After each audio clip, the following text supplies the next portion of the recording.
What's up? Tonight we are going over the Bulletproof dispute letter training, and I have some awesome stuff for you. So, if you still have negative items, I don't care what they are, if they're collections, foreclosures, repossessions, bankruptcies, judgments, late payments, inquiries, if they're on your credit report, I am going to help you remove them right now. Share my screen, and we're going to go over this because I'm going to show you how to write the perfect dispute letter. But first, we need to test your knowledge. And when I say test your knowledge, you're actually going to learn about factual disputing through quizzing, okay? If you have taken any of my dispute IQ quizzes, then you'll know exactly what I'm talking about because it literally teaches you how to dispute. So let me just go and share my screen already, all right? So I'm going to add this to the stream. We're going to go over here. And let me just say, if you want to access this, let me go throw the link up for you real quick. If you want to access this, you can actually go over here to linkshort.com/bulletproof training. linkshort.com/bulletproof training. The link is down in the description. So if you want to pull this up, you get immediate access to it. But otherwise, we can do this right here together. So I'm going to go back to sharing my screen. I'm going to take this link off of here. I'm going to put this one back up because if you want to see if I can do a credit sweep for you, you can just head over to my740.com, schedule a call with me, and I'll see if I can help. But this has 40 pages to it, okay? And we're not going to go over 40 pages because 36 of those pages are actually this how to write the perfect dispute letter book, all right? Okay, so here's some bulletproof dispute letter training. And if you do not know the answers to these, then you better learn right now, okay? So what is the maximum number of accounts per dispute letter? It's actually 10, okay? You should not have any more than 10. So if you have, let's just say, I don't know, 30 disputes that you need to go out to one bureau, you need to have 3 different letters per that one bureau. Okay, so it sounds like a lot, but the ability to send out these extra letters at different times of the weeks to the same bureau is going to increase your ability to get results, okay?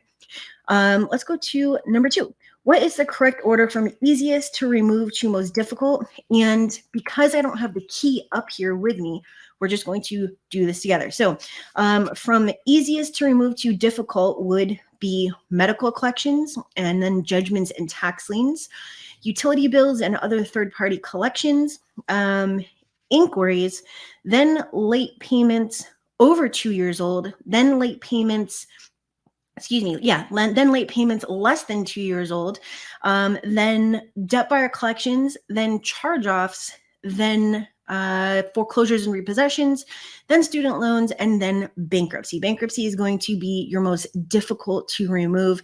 And I don't care if it was dismissed. I don't care if it was discharged. It is your most difficult to remove, okay? Number 3, you should never dispute online because you give up your rights under Section 623 and Section 611. These rights are important because they include your ability to sue for a violation, receive results of an investigation, and the right to fight reinserted derogatory information and failure to investigate.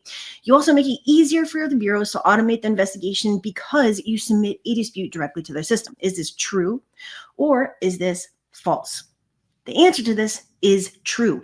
You should never, ever, ever, ever, ever ever, ever, ever, ever, ever, ever, ever dispute online, okay? Number 4, which of these should be included in a dispute letter to the bureaus? Personal information like your name, address, date of birth, and social, date of the letter, and you don't want to backdate. That's not a real tactic, and it will not work, and I don't care what you can tell me about that. You can't prove it. Recipient, such as Experian with their address, and 2 to 3 sentences that explain why you are writing the letter, what outcome you seek, what expectations you have from the letter, and each disputed account, such as creditor name, account number, dispute reason, and the facts. The answer to that is all of them, all right? You should not miss any single one of these. And in the comment section, Sam asked, should we be sending out our identification with every single letter? And the answer to that is yes. Yes, Sam, every single letter needs to have your ID and your proof of address. You don't need to send out proof of social unless you are actually disputing, the way that they have your social. So if your social, the last four of your social are 1234 and they're putting 0034, then yes, you need to send a copy of your social security card or a like W-2, something with your actual social on it. Number 5, complete this dispute reason. Stop reporting this account because you blank it and yet did not change the date last blank on my credit report. This means no blank occurred and this account was never verified. So we have investigation, verified, and reported. So stop reporting this account because you verified it and yet did not change the date last reported on my credit report. This means that no investigation occurred and this account was never verified. So why is that? Well, you have to understand what each element of the account actually mean, right? So when you hear me tell you that we need to know why something is reporting the way that it is, how it should actually be reported, and what an inaccuracy is, and what a violation is, this is what I'm talking about, okay? So the date last reported stipulates when they verified that account. They're actually supposed to verify and then update the date last reported, right? Or status update date, or whatever that element is on your credit report. If they don't update it and yet they say, hey, it's verified, that obviously means they didn't investigate, right? So that is a reason to dispute, right? Okay, so now we have a couple of more. So choose the recommended account elements to dispute a charge off for removal and outside of blatant inaccuracies. Okay, so we have date less active, date less paid, first day of delinquency, notice the dispute, existence of it within 30 days from the date of first receipt of letter, activity after the close date, such as charge off in the payment history after the account was closed, or late payments after charge off. Date last reported, status update, date last reported, late payment history, high balance is lower than the balance, and the answer to this is all of them. All of those reasons are available to dispute a charge off for removal outside the statute of limitations. Okay, which of these are not recommended to dispute a charge off for removal unless blatantly inaccurate? So, and let me just retract what I said, a charge off for removal outside of blatant inaccuracy. So my bad.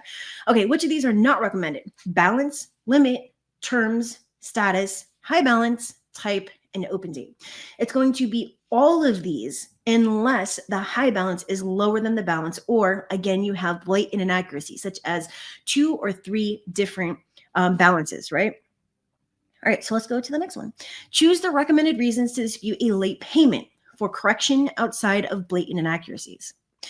Inconsistent reporting between 2 to 3 credit bureaus. Remove these late payments between date and date because experience shows 30 or 60 or 90 on dates, but Equifax shows 30 or 60 or 90 on dates, and TransUnion shows 30 or 60 or 90 on dates. And oldest late payment dispute, I was not late on date, remove for inaccuracy. So here, again, we are choosing the recommended reasons to dispute a late payment for correction and outside of blatant inaccuracies. Now, you can actually use both, but it is recommended to use A prior to using B. And to dispute late payments to remove an account, you want to find the oldest late payment and dispute it as inaccurate. Now, you can do this. Remember, this is outside of blatant inaccuracies. So the further you go back, the harder it is to verify. They have to go further back through their records. And remember, this is like way older.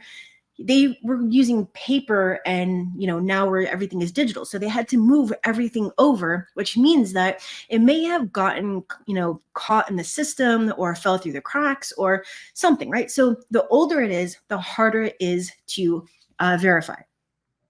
All right, keep going. To remove bankruptcy, you should find inaccuracies in the following. Court name, it should only report as U.S. Bankruptcy Court, City, State. Filing date and docket number. That, my friend, is true. To remove an inquiry, you should send a no permissible purpose dispute letter to the credit bureaus and dispute directly with the data furnisher using a proof of authorization dispute. This is true. To remove a third-party collection, you should send the validation of debt letter series, it's 4 letters, directly to the collection agency and dispute with the credit bureaus using the unknown series. This is only one relevant per my video series. This is true. All right, how do I remove all my third-party collections using that method? To remove a debt buyer collection, check off the dispute reasons that would give you the highest chance of removal, such as the biggest guns, right? The biggest impact. Late payments on a collection account by, it's late by default, right? Past due on a collection account is past due by default. Date last active and the payment history. So it's all 4 of these. Who is a debt buyer? That's going to be like portfolio recovery, Midland, second round, whatever it is, second round, Calvary. Those are all debt buyers. NCA, I can't think of any of the other ones off the top of my head, but those are all debt buyers. They are not third-party collectors that were assigned the debt. For those, we're using that validation of debt method that I just went over. So place these in the order, correct order for the dispute hierarchy. 1 is most impactful, 11 is the least. And again, I don't have the key with me, so we're just doing this right now. Okay, so we have first day of delinquency, high balance lower than the balance, past due, date less reported, status update date, activity after close date, after the account was charged off, open date, balance, date less active, notice of dispute, limit, and date less paid. So number 1 is going to be date less active. Number 2 is going to be date less paid. Number 3 is notice of dispute. Number 4 is activity after close date, after the account is charged off. Next, date less reported, status update date. Next is first day delinquency. Next is high balance, lower than the balance. Then past due. Then the last resort ones, open date, balance, and limit. Hopefully I didn't miss anything. Okay, so for the dispute process, this is where you're going to learn how to write disputes like a pro using the AJERO formula. So you're going to go through this checklist before sending out your dispute letter, right? And this is why I created this little book right here, where it's going to allow you to, just print this out, right? You're going to print it out. And you're going to be able to fill this out for every single account that you are disputing, okay? And you want to make sure for every single time you send out a letter that you go through the checklist, okay? So the letter includes no more than 2 paragraphs before your disputed accounts. The letter includes no more than 10 accounts. Write an additional letter to include extra accounts. Disputed accounts include no more than 1 dispute reason. Letter is void of pursuant to section blah, blah, blah, like section 609, and other law-related items unless you are attacking a violation, like failure to enter the required notice of dispute pursuant to section 623, or failure to notify you of a reinserted account pursuant to section 611. So those are examples of when you can do that, okay? The letter includes your name, your date of birth, your address, and your social, okay? You're also going to include copies of ID, proof of address, and optionally proof of your social security number. Now, this is where you're going to go and answer those questions, right? So I'm writing this dispute letter because, all right, you literally want to write this out like sentence by sentence, all right? And we're going to put it together on a piece of paper or on Word or Notepad. What's the reason for your dispute? What do you want the bureaus to do? Why do you want them to do it? Did they perform their duties correctly on the previous round? If that's relevant, obviously not on round 1. And what is the outcome that you are requesting? Okay, so for each disputed account, write a dispute reason using the AJERO formula. So we have action, justifier, element, reason, and outcome. All right, so here we have an example of this. Action, this account type for inaccuracy, justifier, the element is reason and outcome. And you can actually take outcome out and put facts in there, but this is an example of this. So delete this charge off for inaccuracy because the date last active reports differently on each bureau. And then you're going to go and you're going to put in the facts. Experian reports 1115, Equifax 2215, TransUnion 3315. B, remove this late payment for inaccuracy because I was not late on 3/3/16 and update to paid on time, never late. So now you're going to take your account and you're going to break it down. I want for you to do this for every single account, every single time you send out a letter until you start to actually see these results coming in. If you're a company and you are switching over from using templates, which are absolutely worthless, that the bureaus get 1.5 million disputes per month per bureau, this is actually something that is really, really, really going to increase your ability to get results, and you're going to have happier clients, okay? Action is going to be like delete, update, remove, correct. So that's where you're going to choose one. Justifier is going to be because. So you can literally just write the word because. Element. So what are you disputing on the account? The date last active, the date last paid, the balance, the past due, etc. And now the reason. So you're going to include facts taken directly from the credit report here. Experian reports, blah, blah, blah. Equifax reports, blah, blah, blah. TransUnion reports, blah, blah, blah. You can word that however you want to. But the main point here is that we're using the information from the report and we're putting it on here. Outcome.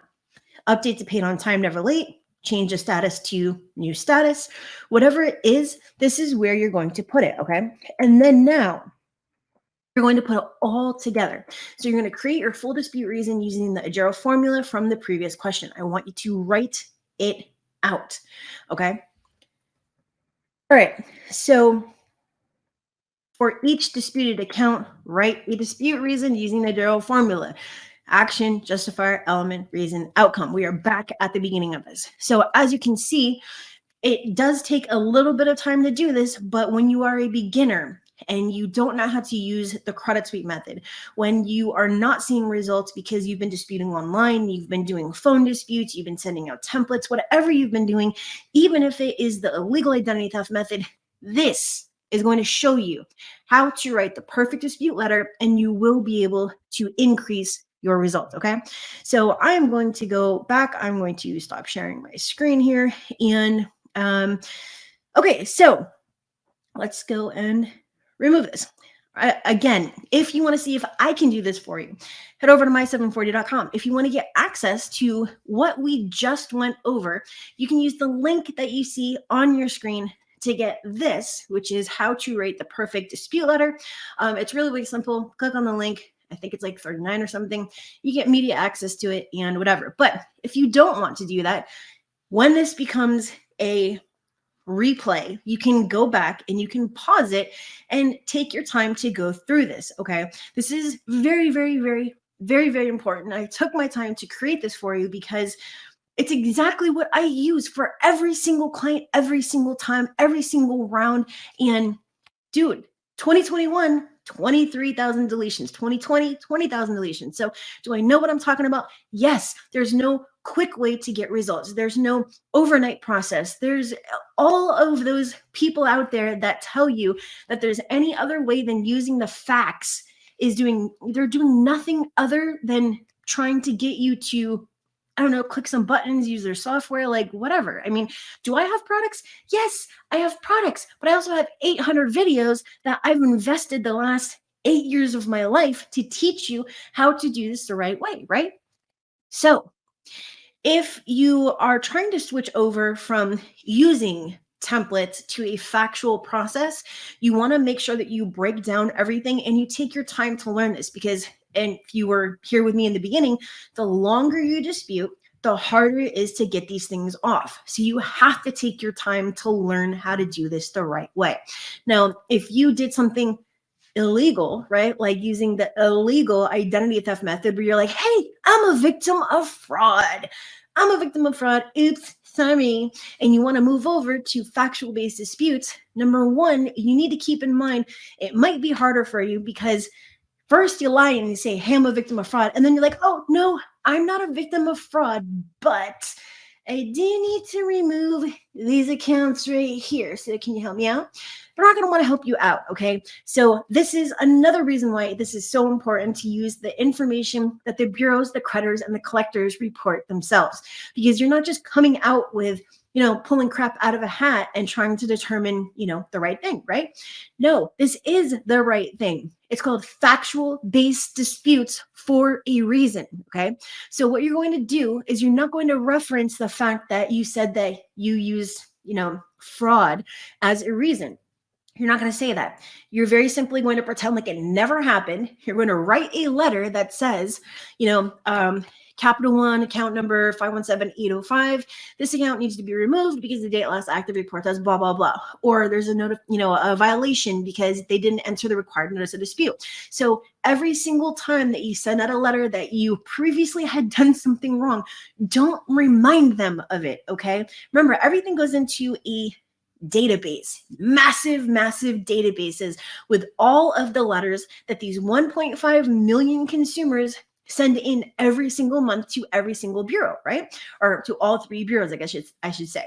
So it's not like it disappears, and it's not like there's, a table of people that are just sitting around. No, it goes into a computer, gets scanned in, and it gets stored for God knows how long. So don't remind them of the mistakes that you've previously made. Okay.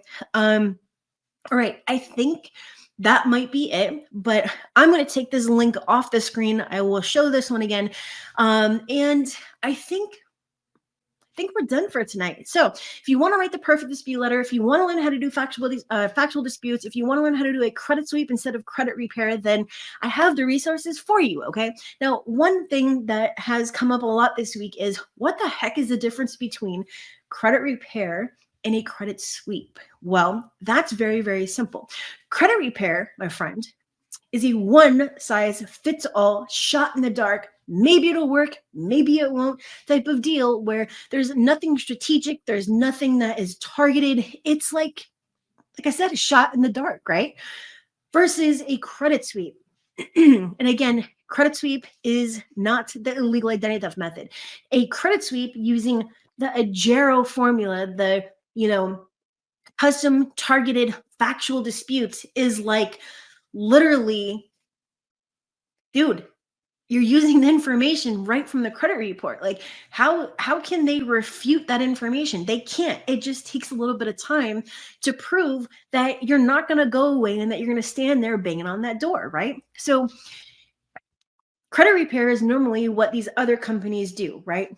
I'm not going to name any names, but let's just say 97% of these companies out there use regular credit repair, right? And this is another reason why they don't show you anything. You pay for it, but you don't see it. You're basically just buying words and these fake updates. That is what regular credit repair is. Okay. So anyways, if you want to access this, I already had the link up. If you want to see if I can do an actual credit sweep for you, where you get the copies of the disputes, where all your negative items are done, all three bureaus, and you're not wondering why you gave up your consumer rights to see what you're paying for, use that link on your screen. I will see you later. I hope you guys have a wonderful rest of your week, that it is successful. And when I am done with this stream, I will post it as an archived video as well, so you can, go see the replay, right? So have a great one, and that's it. Bye.